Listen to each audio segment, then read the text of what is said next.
your flesh and blood. Welcome to Tell Me Your Story, new paradigms for a new world where we're giving you choices and knowledge of those choices to help make your dreams come true. We are here 9 times a week, Sundays at 7 a.m. and 7 p.m., Monday mornings at 1 a.m., Wednesdays at 9 a.m., and Monday through Friday from 8 to 9 a.m., streaming live at all those times at richarddugan.com. We are on SoundCloud, iTunes, TuneIn Radio, Spotify, Stitcher, Player FM, as well as YouTube, where you can watch these conversations. I hope that you will take time to subscribe and click notifications so that when a new conversation is posted, you'll be notified and you'll be able to tune in, listen in, and learn, and be entertained and inspired. A reminder that Choices, which is my book, 5 Steps for Life, it's available on Amazon.com in paperback, hardcover, and Kindle with Audible, soon to be released. We also ask that if you can support the work that we are doing financially, we do have a PayPal account. It is there for your security as well as ours. And when they ask for an email address to whom you're sending, please go to richard@richarddugan.com. That's the email address. If you go to richarddugan.com, there is also a link directly to PayPal so that you can send us whatever support you can. And we thank you to those who have helped and to those who will help. We also ask that you take time during this decade of perfect vision, the 2020s, to go within to that quiet, peaceful, calm, still place and listen to that still, small voice. And with that, we now take you to our very special interview and guest here on Tell Me Your Story. And welcome to Tell Me Your Story, a new paradigms for a new world. I am Reverend Dr. D. If you heard the interview that I did with Mary Madras of the Alchemy Way, not the Alchemy Way, I shouldn't say that, the Akashic Way, we're going to be talking about alchemy today, which is going to be a lot of fun with our special guest, Beth McDonald. But if you heard that interview, she made reference to the fact that in a previous life I was a monk. So now I'm trying to figure out whether to take on the title of father or brother or what, and I would put on my hood, you know. If you're looking at the YouTube, you can see this. Beth, welcome to the program. Sister, brother, thank you so much. Thank you so much. This is just a joy. It's great to see you again. And you too. You know, we're going to talk about the alchemy of the 2025 holiday season. Now, when I was going through the summer of 2025, I was using the terminology 2025, the summer of hell. Not because it was hot, but because of what we were going through. That was what was hot. Yeah. But you know, I've changed my mind. It's not the summer of hell. Not the spring or winter or fall. It was just a summer. Okay? And what we're going to do today is we're going to talk about the alchemy of the season, the holiday season of 2025. And there can be a lot of them in any of the seasons of winter, spring, summer, fall. But we're going to focus primarily on winter. And of course, they say that the very first one, although I tend to disagree with this, they say the first of the holidays leading into winter is Halloween. And I say, no. Go back to Labor Day. Okay? I mean, you really want to celebrate. Let's go back to Labor Day. But we'll start with Thanksgiving. We'll start with November as we have entered fall. Back in September, we entered fall.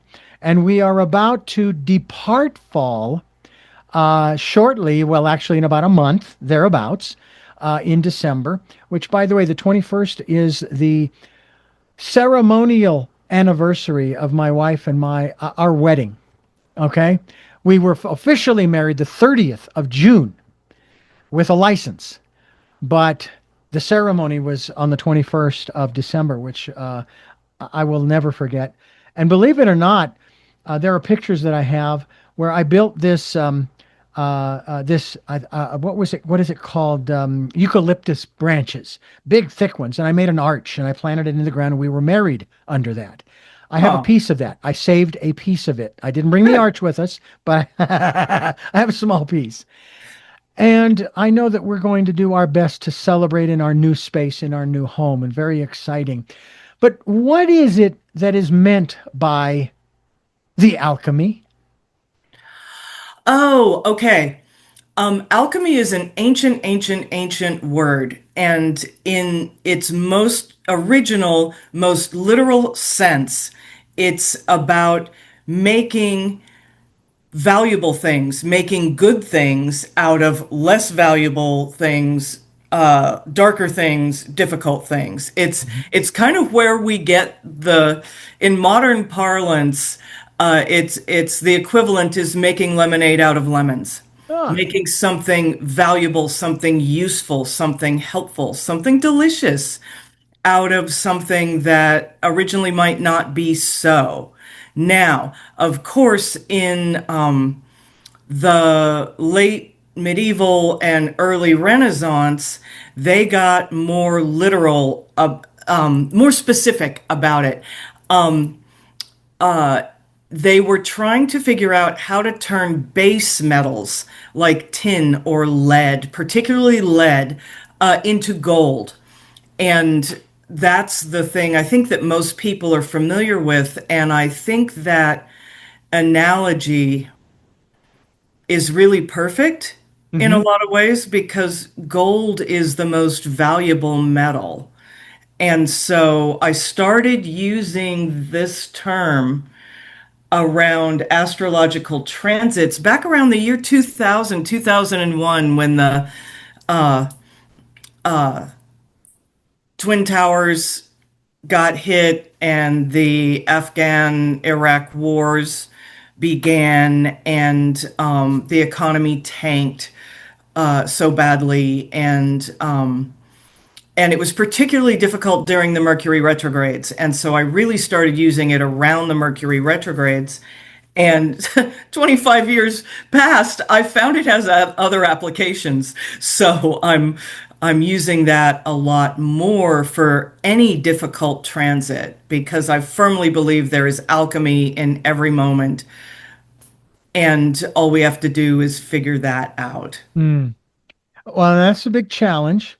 On the one hand, that's the big challenge. All right. However, there is a way in which you don't have to feel challenged, and that is when you go with the flow. Um, and that's one of the things I use the analogy of a river. And what you do is you lay back on your back, floating. My sister, my eldest sister, was a master. I, on the other hand, was not. I would sink. So I can float on my stomach, all right, face down, okay, for a while. Uh, but I could never float on my back. But you lay back and you just let the currents take you. Now, you can use your hands to paddle to one shore or the other. All right, that's fine to kind of see what's over there, maybe, that kind of thing. But you're really just allowing the currents to carry you where they will.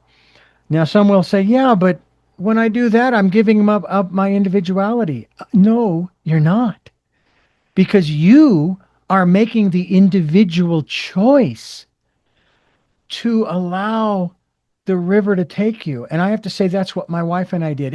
We struggled. No, don't get me wrong. We did struggle throughout the flowing on the backs in the river in terms of finally moving into this house that we bought. But for the most part, buying a house was not in our plans, but apparently it was in the universe's plans. And so we just allowed that to happen. And there are those who I've shown. I have a video that I've taken people on a tour of rooms that are still in progress, but nonetheless. And the responses that I get, one in particular, someone said that God had a hand in this. And I think, wow, really? You think that? Now, I am one who does believe in divine intervention. Okay. And so, yes, I would agree.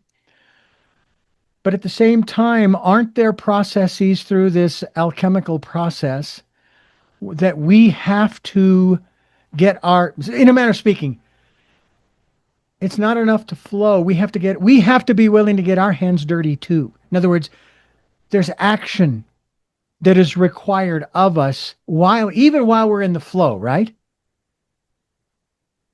Oh, absolutely. For me, there's a couple of angles to this. There's two parts of alchemy, and I like to use this. I like to look at this through the lens of Joseph Campbell's The Hero's Journey. Ah, When things happen that make us a little bit uncomfortable, that's what he calls the call. It's the call of God. It's the call of our soul. It's the call of those that divine union of soul and organizing forces of the universe. And it's really best summed up in the line from a Kate Bush song, "The Jig of Life," where she repeats this mantra: I put this moment here. I put this moment here. I put this moment here. And that song is probably at least 2 decades old, maybe three. hmm, But that song has always struck me, both the words and the interplay of the words and the melody and just the energy with which she delivers them. hmm, There is a divine ownership of whatever the heck is going on in any given moment, right? And so back to the two parts of alchemy, there's understanding what's going on, and then there's being able to embrace it. And usually there's a phase in the middle where you have to like sort some things out and maybe get some help or sit in prayer or reflection or whatever. But the goal is to get to the point where there's the thing, and then there's not such a big gap and there's not so much struggle before your original experience and understanding of it, and then your ability to roll over and surrender to the tide of the river, whether you're on your back or on your belly. You can float with it with greater grace and ease and dignity and joy and humor. And so for those like us and a lot of your guests, those of us who are in a more ministerial kind of shamanic kind of facilitating role, our job is to not only figure out how to do it ourselves, but to be able to then be the role models and to be able to help others find that same path with or application for whatever they're dealing with. And the last thing I want to say in reference to the times that we live in, since COVID, one of the biggest conversations I've been having with people since about this time in 2019 is that for whatever reason, we opted to incarnate during these times. On some level, we thought it was a good idea and that we had something to give and that we could help rather than throw matches on the gasoline. And hmm. so for me, the content, excuse me, this is emotional, because it's so logical and linear, Yeah. and yet sometimes on a daily basis, it's just like, golly, what was I thinking? Yeah. You know, am I a flaming narcissist or egotist that I thought I was that strong or that powerful or had that much to give? Clearly, I was wrong. You know, it's that Garden of Gethsemane moment that we're all having, Yeah. like Jesus did, sometimes several times a day. That Yeah. kind of we weren't all having before COVID, and every time we think there's light at the end of the tunnel, there's some new issue that pushes us even deeper and even further. Hmm. And so, what I love about talking with you, Richard, is like we get to hold that space. Like, okay, this is the great cosmic context that all this is sitting in for us right now. And Hmm. there's going to be good days, there's going to be bad days, there's going to be good moments, there's going to be bad moments. How do we get ourselves and each other through it? Yeah. There's another wise man who made a statement and in reference to what you said about us choosing this particular period in history or in time, and thinking, oh, I thought I chose a much calmer Right? place. And the great line is this: missed it by that much. Right? Missed it by a decade or a century. What? That's Daffy Duck, right? No, Maxwell Smart. Oh, Maxwell Smart. Oh my That's God. right. Right, right, That's right. I right. forgot about him. Heroes. Some of our heroes from our childhood, man. That's right. That's right. And it is one of those things where, well, no, you didn't miss it by that No, we much. didn't. We just forgot. And one of the things I heard from one of my guests a couple of years ago was in her connection with spirit that they, in spirit, look at all of us who are here, and we'll go back to 2019 and obviously all those who were here and have transitioned or passed on. They look at all of us as heroes because we chose to be here, and we chose to be here because we knew intuitively, even though we are only beginning to remember, that what we have to offer society is very valuable. It's needed. It's important. And I think it is part of that alchemical process, the alchemy of 2025. Now, what I find interesting is that when we approach 2025, I'm going, ooh, I'm reaching another one of those milestones chronologically. I'll be 65, and oh, it's going to be great. I'll get Medicare and that and the list. And it was as if I was on a wagon train heading across the Great Plains, kind of like in the television series. What was it? 1853, I think it was, something like that, having to do with the Duttons. This was the Costner series. Right, right. And not one, but all the wheels came off the cart, the wagon train. All the wheels came off of my Conestoga wagon. And the wheels were still there. And the wagon was still there. It's just that it had no wheels. Yeah. And so we had to improvise. And slowly but surely, we figured out how to get the one wheel on and then the next one on and so on and so forth. And okay, by October, all right, we got all four wheels on and we're moving again. Slowly, gently, and carefully, but we were moving again. And it just is what it is. It's one of those aspects of duality that I have rejected. There is no duality. There is just what is. Just like out in the cosmos, when you see, looking through the James Hubble telescope at the live images from space of things flying all over the place and colliding and exploding and this and that and the other. And we ooh and ah. There's no real judgment there. It's just wonder, you know? And so that's kind of how I'm looking at it in terms of this level of the world is it just is what it is. And I'm learning from it. I'm growing from it. And if I can have a good time, if I can find a way to do that, which I have, I did something last night as of this conversation that was very anxiety generating.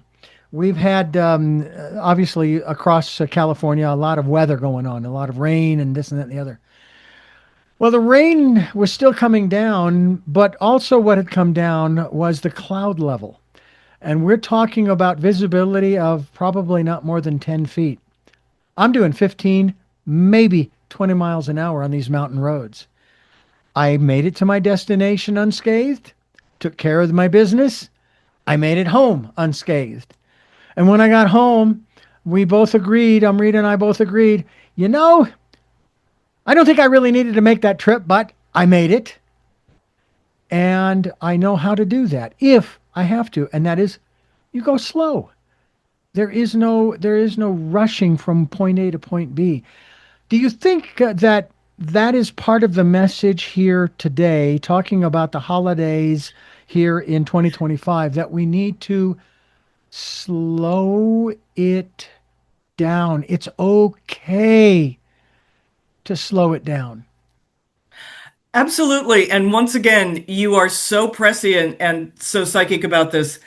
There are I when we first started talking about this a couple weeks ago, I was like, oh, I wasn't really thinking along those lines, but then I ran the charts. I literally ran the charts for Oh, yeah. Thanksgiving, Hanukkah, Christmas, New Year's, and I was like, oh my, there's four planets retrograde plus Chiron, which is an asteroid, on Thanksgiving Day. And Wow.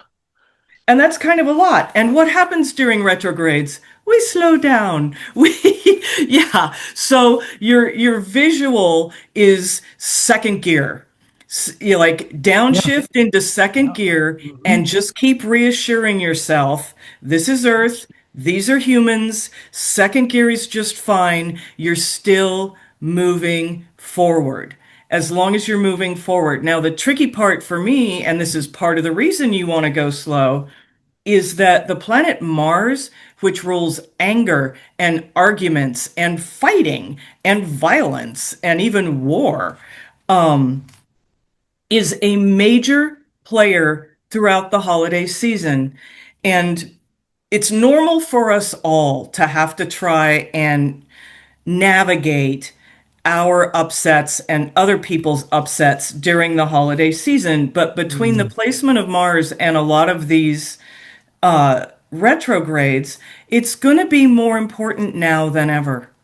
So, in as much as you can, like, do whatever ever soul and emotional and psychological self-care you need to do Mm. so you can be present with these people in this world, in your world, not just at the family gatherings, but on the freeway, on the country roads, at the gas station, at the supermarket, with the postal workers, you know, like as Marianne Williamson famously said, your ministry is the people in your world. Your neighbors, the people you share the roads and the freeway with, the people you're standing in line with, the people in the context lists in your cell phone, and how you walk through the world is a ministry. And so that's the goal. That's the visual. How to get there from here is the topic of the rest of the show. That's But right. And the that's song, yeah. yeah. And the song that came to my mind was, as you were saying that, was, and your neighbors are the people in your neighborhood. Oh, In your yeah. neighborhood. Now tell me where that's from. Is that Mr. Rogers? Mr. Rogers' Neighborhood, you Yes. got it. What a great guy he Oh is my and God. was. Oh, I mean, just such a talent, such a wonderful human being. I wish that I'd had the chance Timeless. to meet him. Oh Timeless my goodness. message. Timeless message. Yeah, We need to be seeing him every day. We need to yeah, be doing his reruns every day. that's right. Won't you Yeah. please be my neighbor? Yeah. Yeah. And the reality is they already They are. already are. Physically, it's how do we get there in our hearts? Yeah. Beth McDonald's our guest. Beth McDonald Consulting is the website we'll be linked to, and we're going to continue talking about the holiday season 2025 and that alchemical aspect of us and it as we continue here on Tell Me Your Story. I'm Richard Dugan, Reverend Dr. D, along with Beth McDonald, Beth McDonald Consulting. Want to give that out often so people can get more information about you. Even get an astrological reading should they be so inclined. I've had a one or two. Matter of fact, believe it or not, Beth, I am still carrying around the one that you did for us. It's got to be at least a decade or more ago. I am wondering if I should hang on to it or go ahead and run it through the shredder. I'm wondering if there's any validity to it here in 2025. Oh, I love it that you're asking that because I'm giving a talk tomorrow night at District 216 here in Santa Barbara. And we're talking about aspects of that in terms of, again, psychological, emotional, and spiritual self care. Hmm. And one of the things that I love about, and there's a lot about Carl Jung's work, is that he transformed the way people used their diaries and journals. Now, in the beginning, it was all about just catharsis and remembering what you did on a certain day and time. But when he started applying it to healing, what he realized was that if you keep your notes and you reflect upon them, when you get to where you just referenced, like 10, 15 years out, you go back and you look at those notes and you listen to those recordings, and you can be reminded of how far you've come. Yay, me. I don't struggle with that anymore. And take a victory lap, because we don't do that enough. Like, Mm. that's a really important part of the healing process.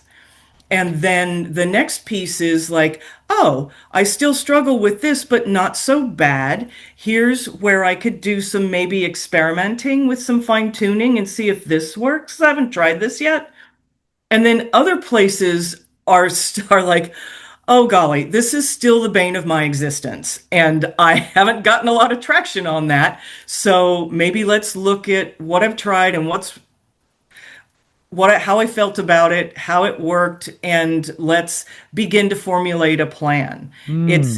It's like it's a very science-based approach where it's like you're using your documentation, your evidence, and then you're learning and then applying that knowledge and that wisdom to the next set of challenges and processes in your alchemy. And I generally recommend that people get like a 3-ring binder and divider tabs Hmm. for notes from different readings, especially about different transits, especially ones that happen more than once, like transits of Jupiter. Your Jupiter return happens every 12 years.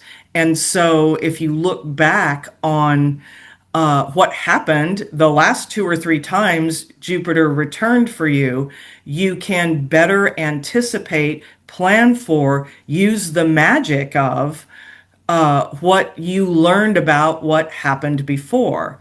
By the same token, if like there were more difficult challenges during those transits, you can look at what they were Mm. and look for patterns there and then create at least guardrails and safety nets and lifeguards on duty for like that. That's the most mathematical piece that I love about astrology and Jung's work with it and with journaling, where you're literally using the scientific approach to your own process Mm. so you can better manage expectations and outcomes. You know, what is so interesting is that I bought this black book at the art supply store there on Victoria Street in Santa Barbara. Art Like, Essentials, yeah, Art love those Essentials. people. Yeah, Yeah. A little shout out to them. yeah, Uh, yeah, yeah. Invoice is on its way. Anyway.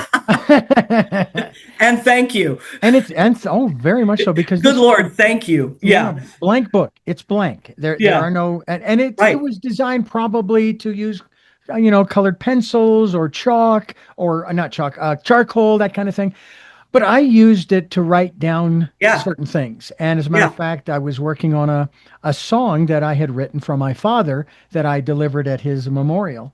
But I also found something also very valuable in light of what you were saying. I was guided to declutter my mind, kind of like what we did decluttering our stuff that we eventually moved here to our home here on the mountain above San Bernardino. And they said, write down, make a list. All right, just 1, 2, 3, 4, 5, whatever it is, of all of those things you're thinking about. Because what it does is it releases them from your mind, as it were. You're not thinking about them anymore. You now have them on paper, and you can go through them and check them off as you go. I was actually going to try to find the briefcase that I have that in and pull it out and see what I've accomplished since I wrote those in there. But that seems to me to be a valuable tool as well in this alchemical process. Especially, let's say you want to make a list of those things that you want to accomplish for the holidays. Let's say for Thanksgiving, I want to do this, this, this, this, this. For Christmas, da, da, da, da. For Hanukkah, for Kwanzaa, for Festivus, for the rest of us, whatever the holidays are, and New Year's. And then you can go down that list. It's not in your head anymore. It's not bouncing around there, driving you crazy. The monkey mind is chattering away and throwing feces against the wall. You're you're freed up sometimes even to come up with more stuff that you're going to add to the list, and that's okay. And then you can begin to prioritize and begin that process of making the space that you're in, your home, whether you rent or own. And I know that I'm going to have to do that. I will after this interview is over. I'm going to find that briefcase, find that black book, and at the top of the next empty page, holiday to do. And then say, okay, well, do we want, how much do we, how do we want to do this as far as, first of all, our budget? And then in our budget, what it is that we're going to do? Do we want to put up lights? Do we want to get a tree? We've actually decided that we're going to have the alternative for turkey. We're doing pork tenderloin. And my wife makes incredible. I'd invite everybody over, and we do have a lot of room, don't get me wrong. But so you start to create these lists that you can then refer to. And whether you have a list of 10 items and you only do 5, you did 5. And make that okay. It's not a question of completing the list. It's a question of having the list and prioritizing. This is what's important. Ah, yes. And that's another thing. I want you to know that I love it when animals join us here on the program. Seriously, I do. And we just had a cat pass in front of Beth's screen there. We just had a drive-by, Mr. Biscuits, and he is the king of the castle, and he just wanted to make sure you knew that. You all Love knew it. that. And yeah, Absolutely love yeah, it. And our yeah, cats, we've actually let them out of the bedroom. They've been sequestered in our master bedroom, which is very large, as well as the master bath. But we've let them out and they go upstairs and they will wander around, and they even went all the way up to the loft and they're still checking it out. And then eventually they'll have free reign of the place. I love that though. That is fantastic and I miss our dogs, all of them that have passed, and eventually we'll get another one. But, you know, I love the fact that they're with us all the time. And yeah. that to me is also part of it too. That is also part of this celebration. And I'm glad you said that, because we're recording this on the 18th. Technically, tomorrow is the lunar Samhain, and it's right? Because they're not always on the same day, the lunar and the Gregorian. And so there's about a 2.5 week gap this time. Hmm. And so that means we've been in this window that, so it's the lunar Samhain and the Scorpio new moon. Scorpio rules Samhain. Scorpio is the most powerful planet of transformation and change. It rules the afterlife and the underworld and the spirits on the other side and our connection to them, the ways we connect to them. Mm. And so, one of the things that I find to be really powerful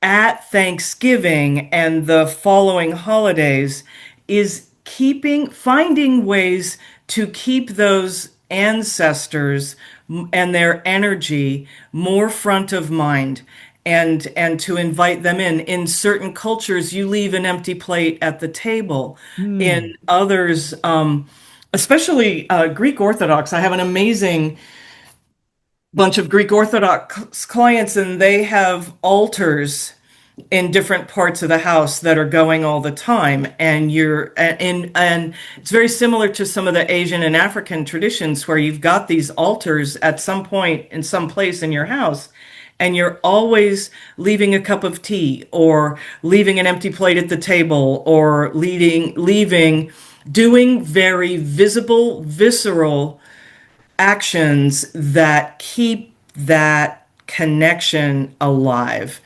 A lot of my clients have and friends and even community, because I'm in Santa Barbara, I'm on the Lower East Side, the first district. And a lot of folks now keep their ofrendas up all year round. And I think that's a really healthy thing to do. In the Mexican Hispanic culture, you build an ofrenda for that 4-day, 5-day period honoring Halloween, All Saints Day, All Souls Day, Day of the Dead. And a lot of folks now just keep that up all year. And Tell us, whatever what it takes is for an you. ofrenda? What is an ofrenda? Basically, it's another word for an altar. Ah, And they'll put different, in the original tradition, it was offerings of flowers, especially marigolds, food, images or belongings of the people on the other side to just kind of whatever it worked, whatever was relevant and meaningful and pertinent, by to say, hey, I love you, I remember you. mm. And I'm grateful for the connection and please watch over me, and Yeah, we here's have what a I need help with. yeah, we have a fireplace and a wonderful stone fireplace with a wooden mantle. Oh, it's just gorgeous. And I have my father's urn. I had it made by Saul Alcaraz of Santa Barbara Art Glass. It's a beautiful cobalt blue, Ooh. triangular shaped, tapering upward and outward towards the top with a lid on it, a cork, if you will, that I've glued onto it. And it actually made it. I actually made it from Santa Barbara here to the mountain. And I know that my wife, matter of fact, she actually gets rather teared up. She gets teared up when thinking about her family, her mother, father, wishes that they were here with her and so forth. And yeah, and I do too. The same thing with my father and my elder sister and so forth. I was very fortunate, and I'm glad that my wife went with me along with our dog um, back in 2019, and that was ostensibly the last Christmas that the entire family spent together. And it was wonderful. It was joyous and great memories, and so it's something that I think is, I would agree that it is something that is important, and that yeah, if there are tears, there are tears. Like with my best friend, I've got pictures of him, and I knew him for 53 years out of my 65. That's a long time to know somebody, and we had so much fun together. We laughed and just had the greatest time together. And I hope that, and I think that's what we're going to do. I'm going to take some of the things that are on the mantle right now down and snag some of the things that are mementos of, because I know she has some of her mother's things that her mother gave her, and I have my father's urn and a picture of my best friend and so forth, and just have them there above the fireplace over And the take a holiday. moment, yeah, to acknowledge Yeah. like these are souls. These are souls. The love between us as souls existed long before this lifetime, Yeah, and it exists long after. And absolutely. so finding a way to stay in touch across the veils Yeah. is huge. And I think, does it not start with November 1st, the Day of the Dead, which I can never say it in Spanish, but los Muertos or something like that? Well, technically, I love the Wheel of the Year. It just gives us such a magical framework Hmm. to work in. And technically,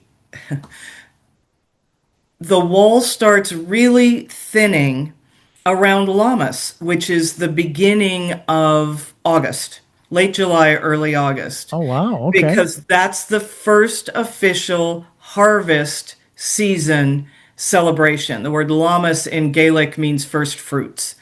And so it's for those of us who are sensitive, we may start to feel it more about that time. Whether or not you do, it is common to start like doubling down Hmm. on whatever efforts you make and activities you take to either reestablish or strengthen the connection to the souls in your world, both those that are on the planet and those that are on the other side, because it's harvest season, and harvest takes community and collaboration. And so, whether you're thinking about it or not, there is more need starting in August. Think about what happens in August. We're not an agrarian society so much anymore, but the kids go back to school. Hmm. People are often trying to squeeze in one last vacation before we come back and really focus on work. And because for most of us, who were on a 1st of January to December 31st fiscal, we live and die by what happens in the fourth quarter financially, right? And what Yeah. happens in the fourth quarter really depends on what we do in the third. And so in August, we are at the tail end of the third fiscal quarter for most folks. Now, government and some businesses are on a different fiscal, which has never made sense to me. And I'm not talking about that. It messes with my head. I'm just too, like, it's too complicated. Yeah. But I'm old school. I do it the old way. Old school, old way is like Lammas begins the harvest and the end of the third quarter. And so that's when we have to really become a little more conscious of Yeah. our relationships to the souls that are here and the souls that are on the other side, and start thinking about team building Yeah. in modern Yeah. parlance. How do we all work together to get this handled? Yeah. Well, it certainly can be a challenging time. One of the things that I loved, and I don't know if it may have been you that explained this to me about, for example, you referenced the three elements that are going to be in retrograde on Thanksgiving. And it was not a time to get anxious and fearful because, oh no, the wheels are coming off our wagon. No, no, no, no, no, no, no, no. It's a time of stepping back and observing. Yeah. Doesn't mean you don't do things, but it's more that time to take a look at and do some evaluating. And listen, for me, Mercury rules your eyes and ears and your mental processes. And so a lot of it's observation, but because listening is Mm. such a huge part of prayer and meditation, listening, listening. It's not just like, oh God, help me. It's like, okay, what are the answers you're getting back? Yeah. And I I'm think sorry, what that's did you say? I wasn't listening. right.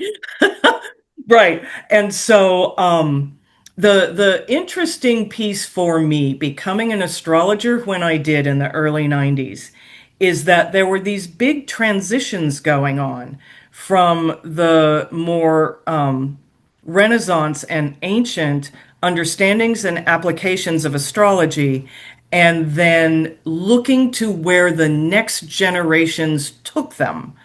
And the earlier generations were very much about being afraid of the retrogrades. It was Hmm. just like duck and cover, batten down the hatches, everything's going to be awful. And then the next generation, kind of starting with Jung and the people who came after him, Richard Tarnas, Stanislav Grof, Liz Green, Robert Hand, Stephen Arroyo,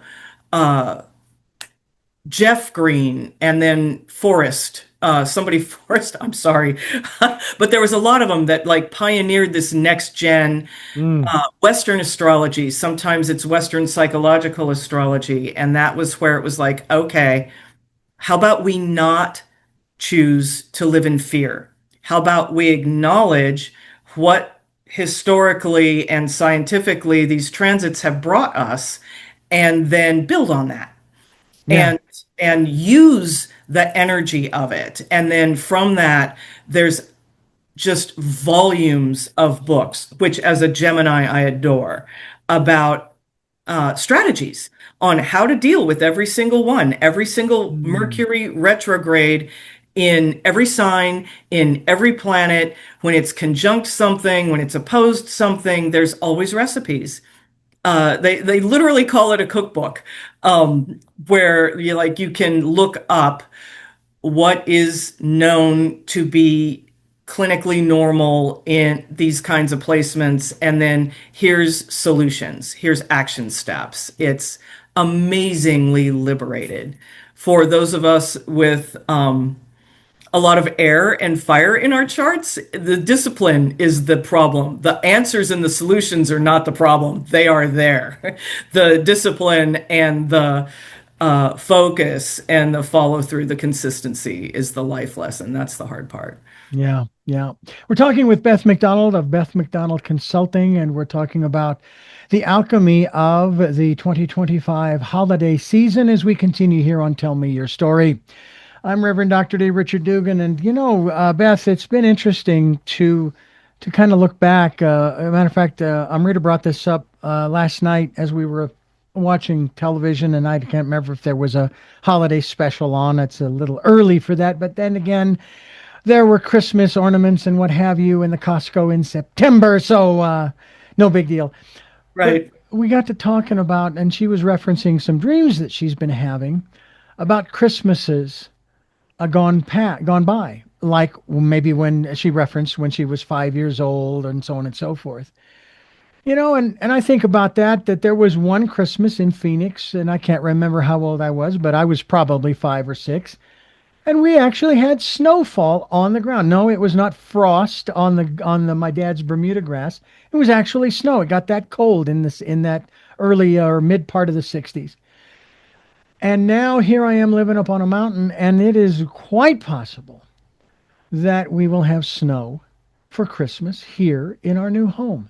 And I look at that in two different ways. Number one, obviously, it's kind of cool because we had snow back in February and March of 2023, which was the year my father passed away. Matter of fact, it was February 28th,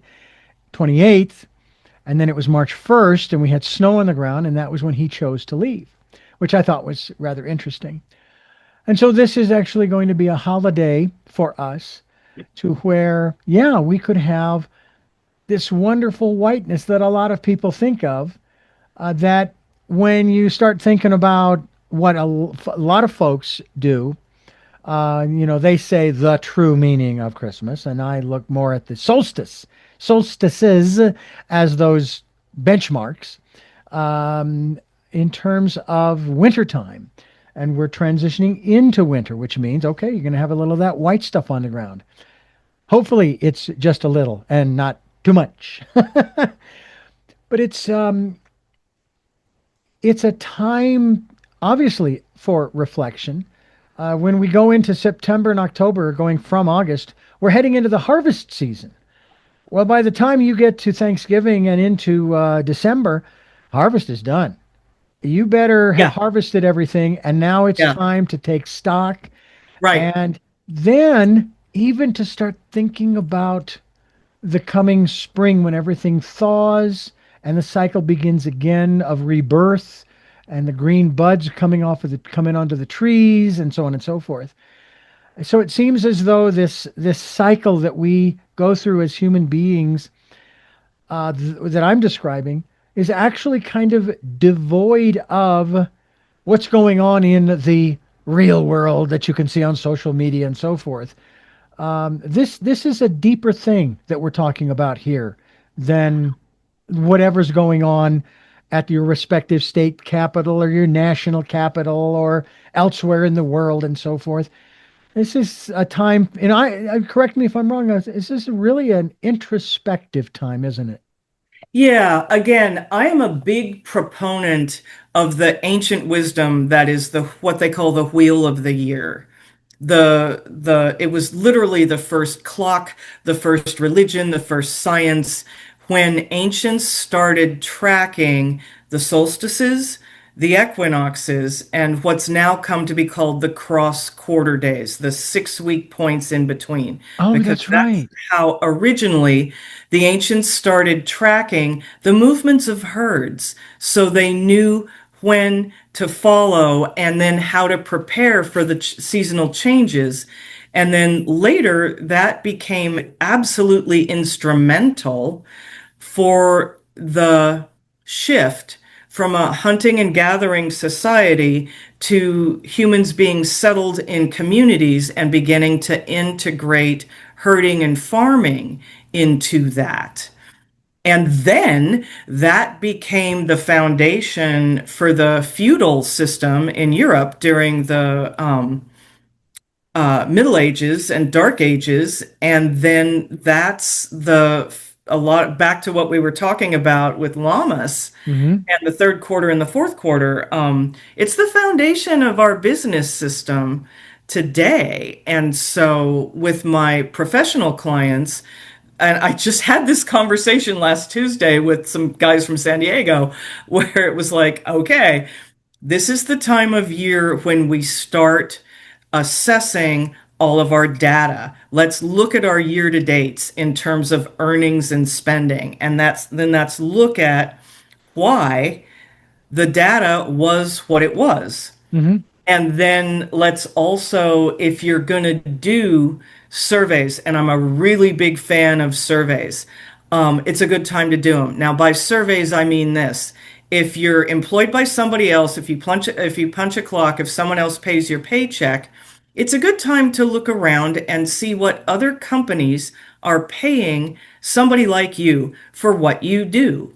And where is there similarities and where are there differences? And do you feel good about it? And do you want to stay here or do you want to jump ship?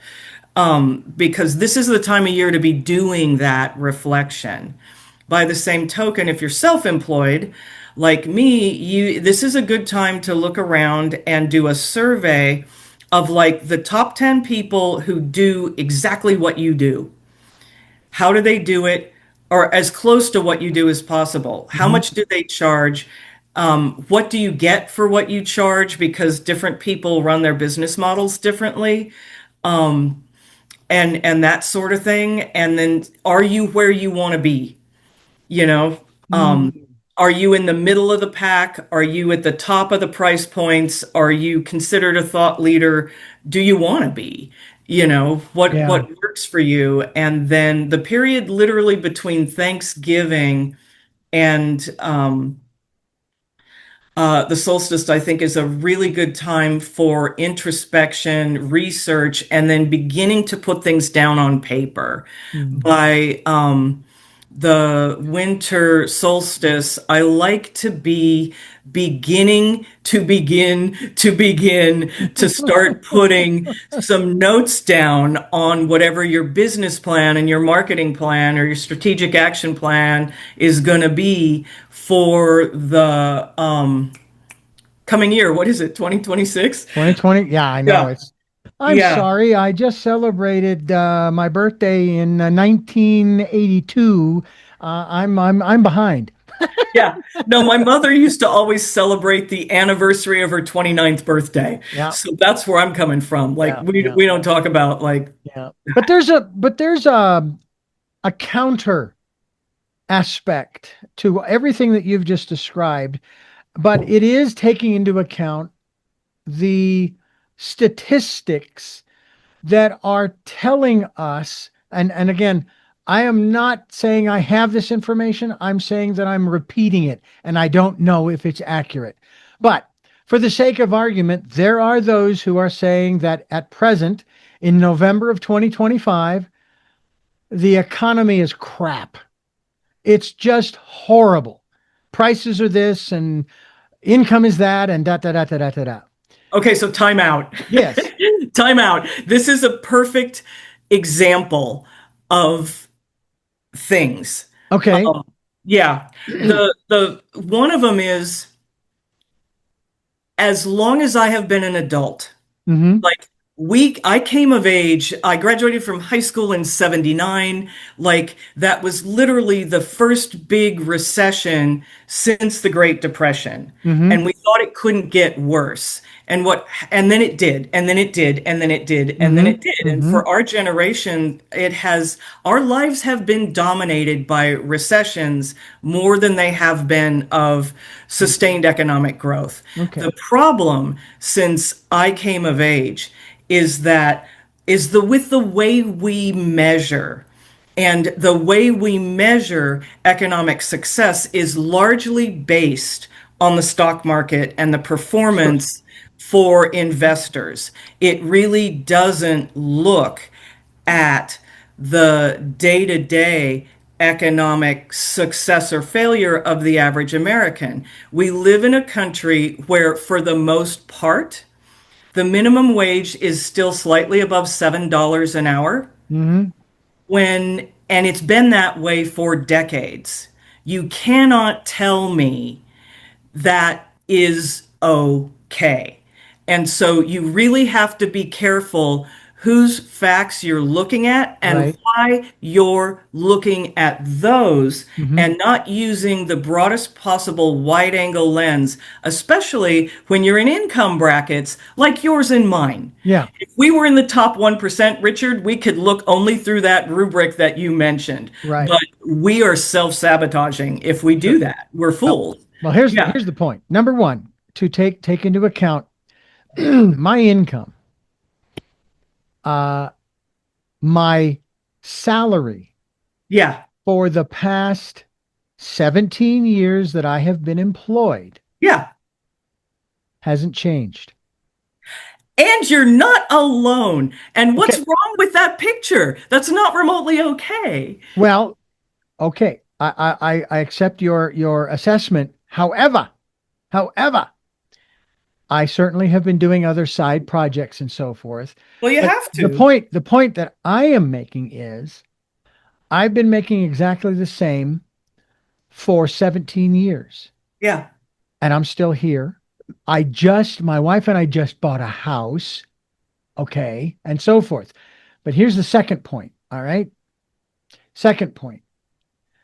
It was shared with me some years ago in a conversation such as this that when there is a contraction, by whatever means you wish to assess that, Yeah. in the economy, Yeah. the last thing you want to do specifically as an individual is contract because you are now adding to the contraction. You want to, if possible, expand in some way, shape, or form, even if it's just in your mindset. Oh, it has to be in your mindset. Okay. It Even has to be in your mindset to solve the yeah. problem. And Yeah. I lived in Santa with my wife. We lived in Santa Barbara for 19 years in the same place. The rents did go up, but not astronomically or anything. We were still living there with the salary that I was making. And even when she went to Social Security, we were still living there and being able to do some of the things that we enjoyed doing. And it was that perspective, that understanding that I tapped into that said, I hear what's being said, okay? But my life doesn't reflect what I'm hearing, okay? And that's why when I heard this concept of expand when there's contraction, you don't necessarily have to contract when there's expansion. You don't have to do the reverse on both ends. But the reality is you do yourself on a more metaphysical level more good when you are able to do that. And again, it doesn't have to be huge things. It can be small things. But And yeah. shift that mindset. Yeah. You have to shift your mindset until you get the results in Mhm. your pocketbook. And the thing I just want to say here is I'm a crisis manager, Mhm. and people don't call me when everything's groovy. Mhm. People call me when they miscalculated their expansion and are now couch surfing. And we've talked about this. I have never seen the degree of homelessness we have in our county and our community right now, especially among people of our age. And I just had a meeting with some of the city council members, mayoral candidate, city administrator, and a lot of the neighbors. We're anticipating at least 500 more homeless families in this city, just the city, in the next year because of the contraction and because of the budget cuts. And so there's a real important caveat here. There's expansion in your mind as long as you have the mental health and the financial literacy to not be a Pollyanna and shooting yourself in the foot, because we do that. Americans do not value mental health the way we value personal freedom and chaos and drama. And we, compared to other countries, we are wedded to problems that other states, other countries are like, we don't have to suffer like this. Let's Yeah. not. And so it's very interesting to me. I love the way you're thinking, and this is where we have to really drill down and be clear and specific. The expansion has to do with how do I stay mentally, psychologically, emotionally stable so I'm making good choices with my money. Yeah. So I don't end up out on the streets, because we are, and it's not just Santa Barbara, but it's really big here, and I'm on the front lines of it. And Yeah. so, yeah, And I guess that when I take a look at those kinds of things, as you've just described, and the numbers in that regard, the numbers are I frightening, sit there and I'm going, how and why are we allowing this to go right? on? This does Right? not have It to doesn't have to be happen. this way. It And doesn't. we're choosing as a country. And, Yeah. um, And it's and amazing. And yet there are those such as yourself and myself. We're doing what we can where we yeah, are to the best of our ability. We're not overextending ourselves in any way, shape, or form. Um, a- a- you know, and that's important too.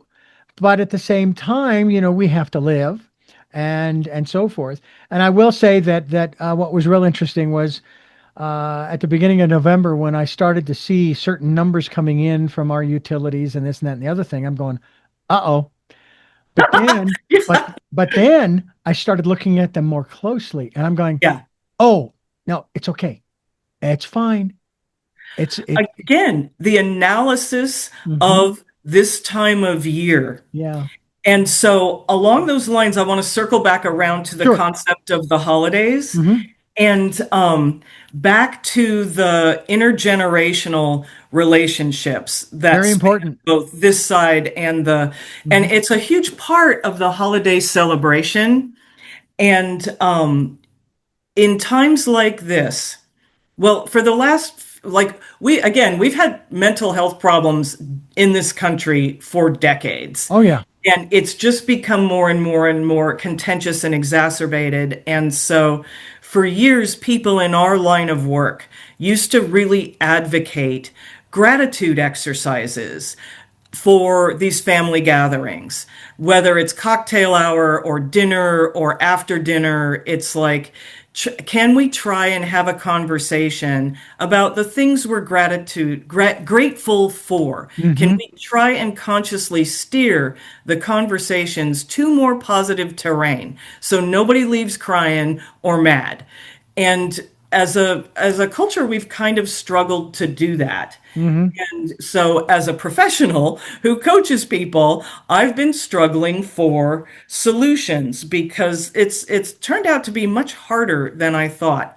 And Yeah. recently, you and I were talking about this. I'm holding this up Hmm. on the camera. It's a box of playing cards called Tales. Tales. You can get it from tales.com. And I first heard about it in the hospice and elder care and end of life community as a way of helping struggling intergenerational people remember the good stuff before the elder with all the wisdom keeper, the elder with all the family Yeah. stories goes away. And often the memories of the past are more accessible to people at the end of life than like what they had for lunch or whether they bought milk at the grocery store. And it's full of really amazing things. Like the first card I ever drew when I was playing with this with my family was like, tell us about your first car. Like all of us have crazy stories about the first car, what it was, how they got it, if they named it, if it, how long it lasted, how it died, stuff like that. And it's just everything. Who in your family would make the best game show host? Um, if Yeah. you're if you decide if we designed our family crest, what symbols would you include? Um, Oh, wow. Busted car on the side of the road. That busted car on the side of the road, like things like that. But it's Yeah. also designed to evoke levity and humor and good stuff. And so for the last couple of years, I've been giving it to people for Christmas. I've been bringing it everywhere with me, and I've really been plugging it because it is a way of demonstrating leadership. It is a way of trying to steer people in a more positive direction. Yes, of course, you want to be present with people with their struggles and suffering. But if all you're talking about at Thanksgiving, which is supposed to be about gratitude, Mhm. is struggles and suffering, it gets real old and real ugly real fast. It does. It And does indeed. and that's what we're trying to avoid. Yeah. And so, Well, I'll tell you, yeah. gratitude for me, obviously, for me and my wife, is the fact that not only did we depart the space that we were living in to a new place that we don't rent, we own. Well, we share with the bank, but anyway. Okay. And we can do whatever we want to it. Obviously short of tearing it to the ground, but I mean, in terms of these DIY types of things, I mean, I love being able to find the issues that need to be dealt with, the challenges, what have you, and then formulate and even communicate with Amrita. Okay, so how do you think we should fix this? Change this, repair this, et cetera, et cetera. And and it makes it easier too that we're sharing that level of responsibility for the DIY project. And then some of them are quite simple, and that's funny too because this whole refrigerator ice maker thing is really funny because it appears that the typical computer solution to whatever your computer is doing is to shut it down and reboot because I think that's what I did, and I think that's why it's working now. But I'll go up and check it out. But that's what I'm grateful for is these opportunities. I want to ask you before we wrap up here, Yeah. because I know you did a bunch of charts and things of this nature for this time period. You mentioned certainly at Thanksgiving we have three planets in retrograde, or at least Or, three, four yeah. astronomical Yeah. Oh, items wait. that are in retrograde. One, Two, Saturn, Neptune, Uranus, Jupiter, and Mercury. ooh, Five. five. Yeah. And I'm wondering, I'm just curious, and again, we won't get into the emotional aspects of it, but I'm just curious as to how they coincide with each other in terms of that day and the days to come, and are they pretty much the same length? Because I know that sometimes a particular planet in retrograde goes for a week, 2 weeks, a month, 6 weeks, that kind of thing. What are we looking? Do they all start on the same day, Thanksgiving Day? No, they do not. They Okay, do not. but there's a an apex somewhere in that neighborhood. And so, what are we looking at? When have they or will they begin their retrograde period, and when will we come out of it? And knowing that, okay, I'm observing during this period, I'm going to be conscious, I'm going to be careful, not take any unnecessary risks and so forth. I know my friend David Hawthorne, the Vedic astrologer, he always talks about how, on the one hand, hey, great benefit, very benevolent, and so forth. On the other hand, you want to be careful with accidents and this and that and the other. X, Y, and Z. Yeah. Everyone has their own recipe. Okay. Yeah. Jupiter started on the 11th Okay. of November. So it's relatively fresh, and that's going to go on into the new year. Okay. Jupiter is in the sign of Cancer, which rules family, especially your mother. It also rules home. And so, I'll keep that it- in mind. yeah. Yeah, that's dominating your That's landscape right me. now. Yeah. I resemble that remark. That's Yeah. right. So, if ever there was a time to spend time with family, Hmm. it's Thanksgiving. And if you have to choose between, like, I can only do Thanksgiving or Christmas, um, do Thanksgiving, and in as much as you can, make it more homey, traditional, matriarch centered, food centric. Cancer rules food. Cancer rules hobbits. Think about Oh, I love hobbits, that. I love that. right? Hmm. Right. This is your time to have a hobbit Thanksgiving, but also to remember, and that could be a good family conversation. What did we learn from mom? you Yeah. know, because, oh my God, in certain traditions, the matriarch, the mother, the eldest woman of the tribe, is responsible for the psychological and emotional well being of the tribe. She sets the tone, and she's the one who says what's allowed and what's not allowed. And so there can be a lot of interesting things come up. Like, some women are really not comfortable with intimacy, but they love chaos and drama. And Christmas isn't Christmas until there's some sort of catastrophe, like the cat takes the Christmas tree down, or Hmm. the toddler can't restrain himself and doesn't know better and starts opening presents, 3 days before Christmas or whatever. Or somebody gets a drunk driving, like, all that's okay, but we can't talk about how we're feeling. And Yeah. so, again, that's where this kind of a thing can really Tails. come Yeah. in handy if there's an epic fail on the part of the elders of the tribe, or if you're trying to address and change the culture. So there's that. Mercury went retrograde on the 9th, just within a couple of days before Jupiter. It went retrograde. It started in Sagittarius, and it'll be moving into Scorpio. And so and then it ends like the 29th of November. So by Hanukkah, it's well over.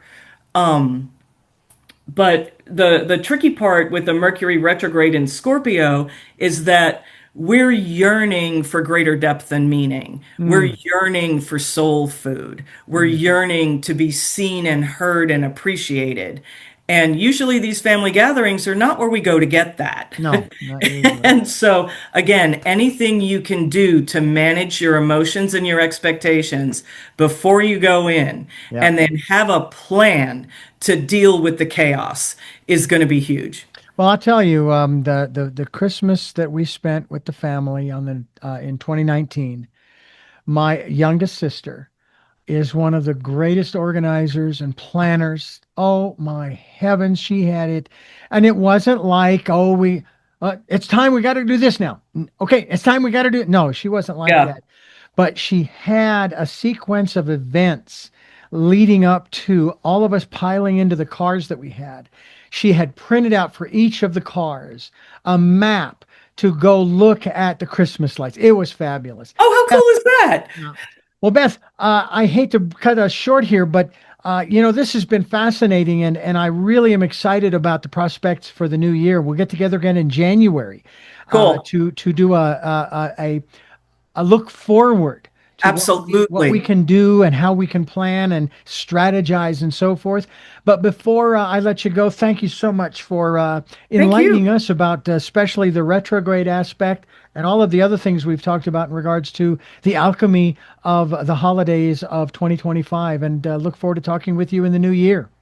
Epic. Awesome. Thanks. Have a great holiday. And I thank you folks for listening to and watching Tell Me Your Story, New Paradigms for a New World, where we're giving you choices and knowledge of those choices. And until our next broadcast, podcast, video cast, love Talal. Jeanette, I'm still listening. Dad, continue to be happy because I am. Smokey, I'll see you on the other side. Mike, thanks for letting me be in your life and being in mine. And to my dear friend Zorro, aho, aho.